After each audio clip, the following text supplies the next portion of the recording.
É sério mesmo, sem meme, que vocês gostam do Taleb? Roda a vinheta.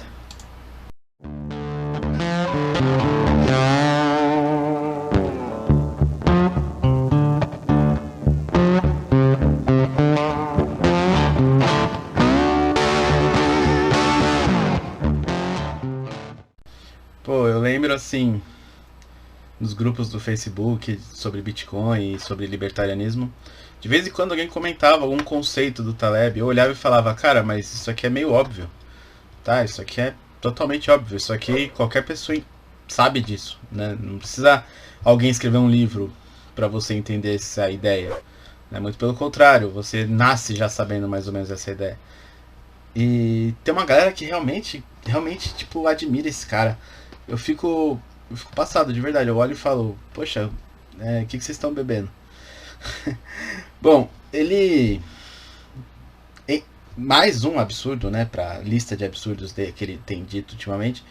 Essa semana ele tweetou a seguinte. Deixa eu colocar na tela. Play. Nota de rodapé. Rothbard é economia política para adolescentes escrito por crianças. Ele fez isso ontem, dia 12 de janeiro, às 6 da tarde. É incrível. Como ele, né? Como se um cara que escreve sobre o óbvio, né? Um carnal, né? Um carnal com grife, como se ele tivesse capacidade de entender Rothbard, né? Como se ele conseguisse, talvez, entender um Anatomia do Estado, talvez.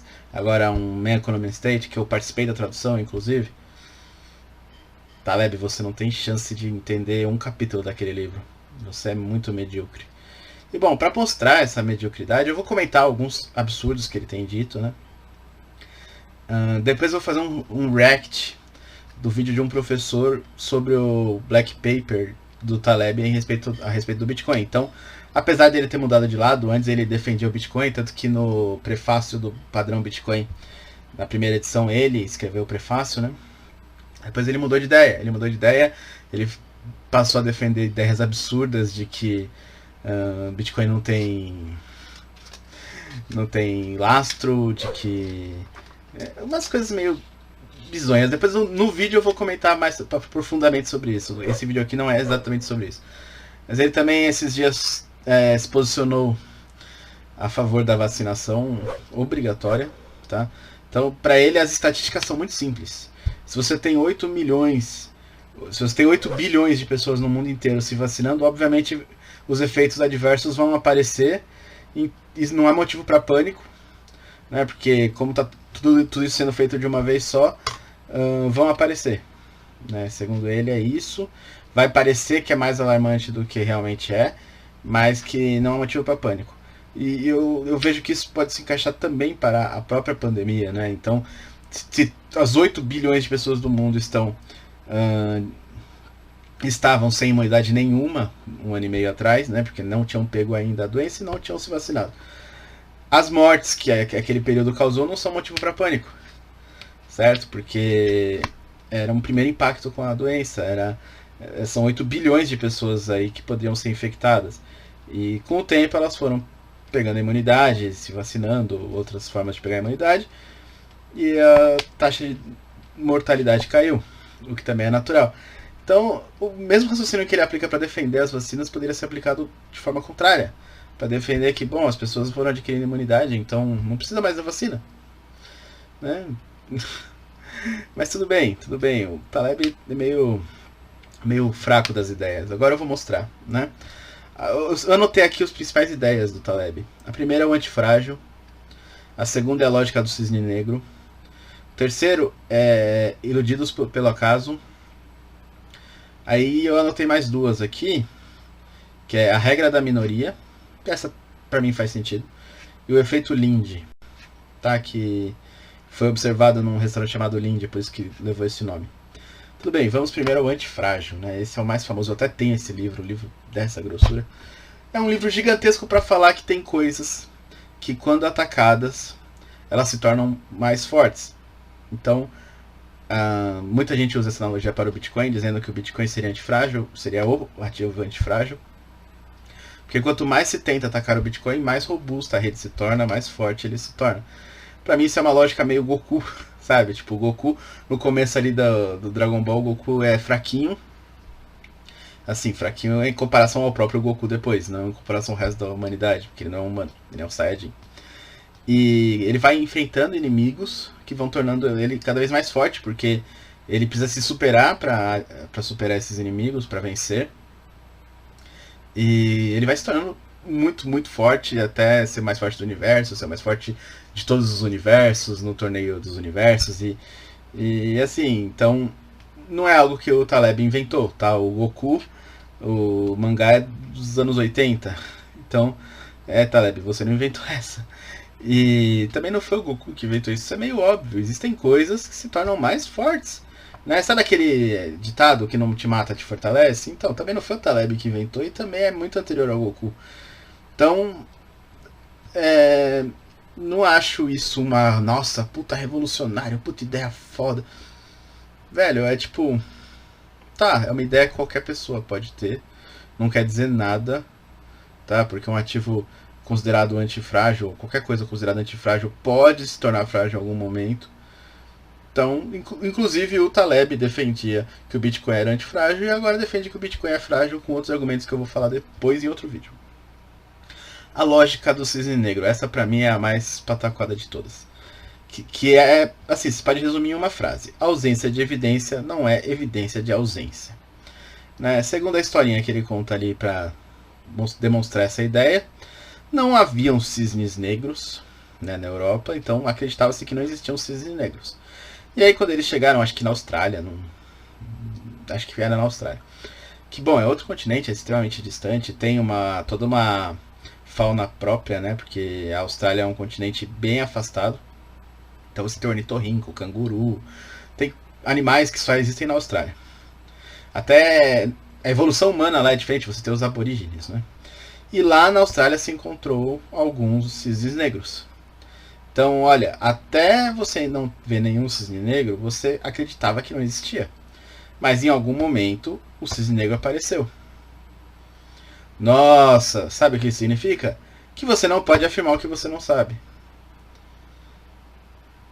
Sinceramente, isso não é uma grande invenção, assim. Eu vejo ele como um coach de autoajuda, falando obviedades, estilo Karnal mesmo. E ele mistura alguns conceitos econômicos ali e ele começa a confundir as coisas, fazer umas puta miscelânea. Fraquíssimo, fraquíssimo. Eu não entendo, até agora eu não entendi porque que vocês gostam desse cara. Mas ele tenta ali usar algum tipo de lógica, assim. Tá, cara, mas isso é tão lógico que qualquer pessoa pode observar isso. Ausência de evidência não significa evidência de ausência, isso é óbvio. Isso é óbvio. Eu nunca andei na rua de trás da minha casa. Pode ser que tenha uma pizzaria ali. Eu não sei se tem uma pizzaria ali. Então, se você me perguntar, tem alguma pizzaria perto da sua casa? E eu responder, não. Eu estarei palpitando, eu estarei dizendo algo que eu não sei que é o certo. Eu poderia responder, eu não sei. E se a gente der uma volta no quarteirão? A gente pode encontrar uma pizzaria, porque eu nunca andei na rua de trás. Simples, simples. Não tem nada de, nossa, uau, puta que pariu, que gênio. Não, muito fraco, muito fraco. Nada demais. E Iludidos pelo Acaso é uma... É mais ou menos aquilo que eu comentei do posicionamento dele sobre as vacinas, tá? Ele diz que se você colocar 1 bilhão de macacos ao mesmo tempo, chimpanzés ele coloca, batendo em máquinas de escrever... peraí. Bater em máquina de escrever? Algum desses chimpanzés vai escrever uma poesia homérica. Tá? E isso não significa que esse chimpanzé seja um gênio. Isso é uma obra do acaso. Você tem 1 bilhão, né, de possibilidades ali ocorrendo e em alguma delas alguma coisa pode acontecer de útil ou de interessante. Cara, isso é outra constatação óbvia. Né? Outra constatação óbvia. Isso... Bom, as pessoas que estudam, né, a parte da física quântica, a teoria do caos e tal, elas olham para isso e falam, tá, mas essa ideia tem uns 60 anos. Já se fala disso, né, da aleatoriedade, da possibilidade do acaso criar não apenas obras, mas e a própria realidade, a própria arte, né, demonstra que essa ideia aqui não é nada novo. Você tem aí artistas de uma música só, você tem pintores de uma obra só. Muitas vezes a pessoa não tem a qualidade técnica que ela imprime naquela peça. Na sorte, por algum motivo, ela deu a sorte, aquilo ficou perfeito, mas nunca mais na vida ela vai fazer algo tão bom. Tá? Isso significa que o Taleb é um gênio? Não. Muito longe de ser um gênio, tá, gente? Muito longe. É que assim, as pessoas elas gostam de idolatrar pessoas. Elas adoram ter um ídolo. Nossa, como esse cara é bom. Aí eles pegam uma ideia que fez sentido pra ela, porque na verdade assim, quando você lê alguém, quando você vê um vídeo aqui do canal, quando você quer ver a sua ideia ou uma ideia pré-concebida que você já tenha sendo reproduzida ali. Ou você quer ser convencido de algo para uma ideia pré-concebida que você já tenha. Por isso que é muito fácil fazer um vídeo sobre política, é muito fácil fazer um vídeo, porque você já está naquele nicho que já tem aquela ideia pré-concebida, você só está reafirmando as bases dos pensamentos daquelas pessoas, você está fingindo para aquelas pessoas que você estudou e que ela não estudou e que aleatoriamente, na sorte, ela acertou e você está dando motivos para ela falar, olha, eu sou inteligente, eu acertei. Nada disso é verdade. Certo? Agora vamos à teoria dele que eu concordo. A regra da minoria. A regra da minoria significa que poucos intransigentes fazem a diferença. Né? Então, você tem uma minoria. Né? Obviamente, por exemplo, os bitcoinheiros, os bitcoiners. São poucas pessoas hoje. E 10 anos atrás eram menos ainda, eram quase ninguém.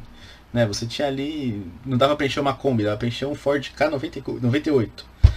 Né? Você tinha ali 3, 4 bitcoiners. Essas pessoas, por não flexibilizarem os seus princípios, elas fazem a diferença que vai ecoando e se transformando numa realidade para todas as outras pessoas. Concordo com o Taleb. Ponto pro Taleb. Quer dizer que ele é um gênio? Não, mas essa ideia é boa. Não vou me aprofundar mais sobre ela, mas a ideia é boa.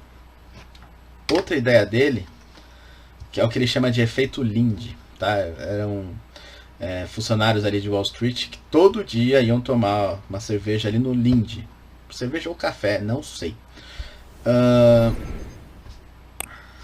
Aí o que eles observaram? Que os ativos mais antigos, e isso é um elogio, uma ideia que é uma idolatria aí pro ouro, ou seja, aquilo que é antigo tende a permanecer. O novo, ele vai chegar, ele pode até passar o que é mais antigo por algum momento, mas ele tende a cair assim que aparecer uma novidade melhor. E o que é antigo, o que se manteve no tempo, o clássico, se mantém. E ele dá vários exemplos. Os livros as obras gregas, Shakespeare, as sinfonias de 2 ou 3 séculos atrás. Tem muita coisa, né? Os clássicos, né? Que você pode pegar e falar, olha, esse aqui se provou no tempo. Eu posso dizer que né, no mercado cripto, para quem gosta de altcoins, o Bitcoin já se provou no tempo. Muitas altcoins ainda não. Né? O Ethereum mesmo só tem 5 anos. Mas você também é uma ideia que, assim, não foi o Taleb que criou, ele só mudou um nome. Nada disso aqui ele criou, ele simplesmente deu nome para as coisas. Ele fez ali uma classificação das ideias pré-concebidas e óbvias que muita gente já tinha. Então, aposta no clássico. Aposta no clássico. Não tem o que falar sobre isso. Por que tem muito mais gente investindo em ouro do que em Bitcoin? Porque o ouro é clássico. Só que a cada dia o Bitcoin tem tomando mercado. Por que é melhor investir em dólar do que em real? Porque o real tem 15 anos, a média de vida de uma moeda nacional no Brasil é de 18, 19 anos. O real tem 15 anos, não. O real vai fazer 30, hein? O real vai fazer 30, tem 28 anos.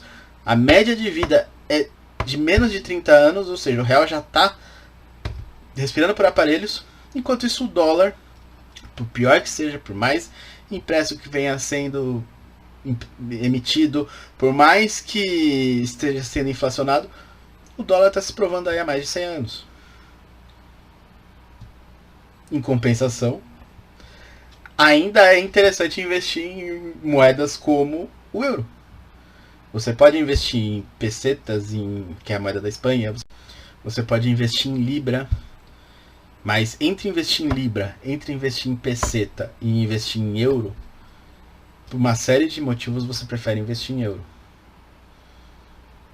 Né? Inclusive dentro desses países que utilizam a libra, que utilizam a peseta, o euro é aceito e utilizado. Vocês entendem que, assim, apesar de ser uma regra interessante, esse efeito Linde, né, que é o que chamam de efeito de rede também, o clássico tende a convergir. A novidade ela tem que conquistar um espaço dela ali no apogeu, ali no Monte Olimpo. O clássico já está lá. Mas não tem aquela genialidade de essa ideia aqui, esse cara aqui me introduziu uma ideia, um red pill, que ó, agora eu entendi. Não, ele só tá falando aqui coisas que você já sabe. Coisas que você já sabia antes dele falar. Você só não tinha um nome pra isso. Aí ele deu uns nominhos lá. Que podia ser o antifrágil, podia ser Goku. O cisne negro podia ser não palpita.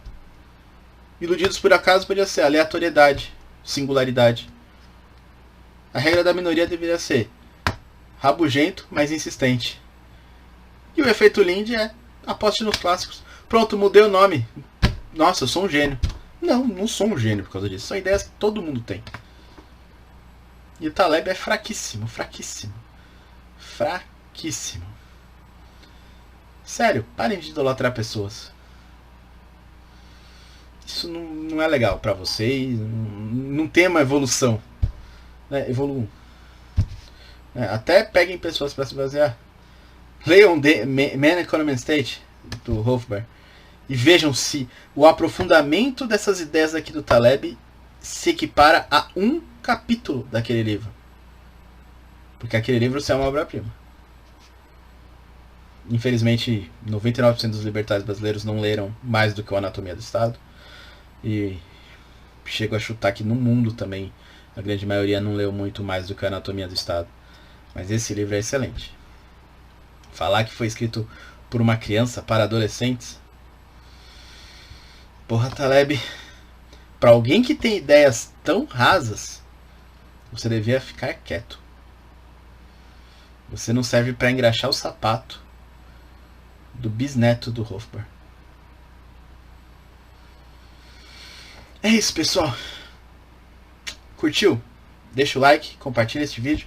Quiser ajudar o canal, Bitcoin Light Network e Bitcoin, tem outras formas de ajudar o canal na descrição. Você pode comprar uma camiseta na Loja da Liberdade. E você pode ser membro do canal a partir de R$1,99. Então é isso, pessoal.